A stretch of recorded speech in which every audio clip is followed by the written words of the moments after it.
Yo, what's up, guys, and welcome back to the day 5 reveal of the leagues for Relic. This one is actually underwhelming, and I believe they already stated that it's going to be underwhelming. And that's going to be the Globetrotter Relic, right? Essentially, what this does is it goes ahead and gives you a portal nexus and an internal jewelry box worth of teleports. Now, that is really good. However, since majority of people have a max POH anyways, this seems kind of redundant, especially if they put it in the same tier as like infinite fairy rings or something like that, right? Now, don't get me wrong, this is incredibly cool, right? Getting access to all of these teleports super early on in tier 2 is going to be extremely powerful. However, if its competitor or one of its competitors is still Fairy's Flight, I think that there's literally no reason to choose it just because having access to fairy rings and spirit trees is just infinitely better in my opinion.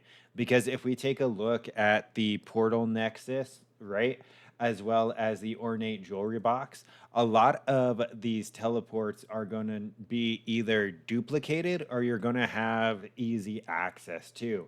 All of these are going to be in your spell book anyways, and if you go with the mage relic, you get a free grimoire that's going to swap your spell book for you for free, making it super easy to just use any teleport that you want, kind of invalidating the portal nexus anyways.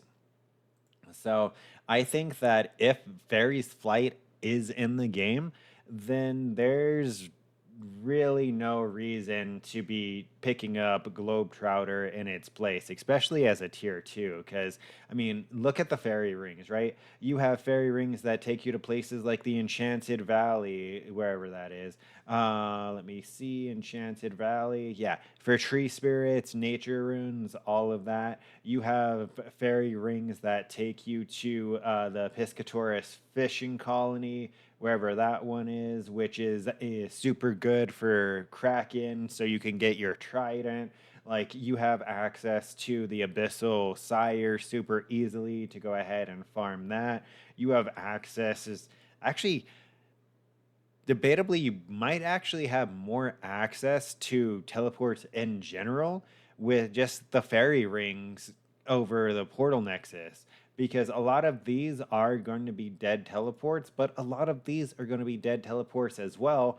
But the counter argument is these are just more useful. The Relica Slayer Cave teleport, like there's so many good teleports that you get from fairy rings where, I mean, you can just bring the stupid grimoire from the mage relic, and you don't even really need a portal nexus or an ornate jewelry box. So I think if Fairy Flight's in the game, it just wins. That actually became a little bit more ranty than I was intending it to be, but essentially, Globetrotter is the relic we received today.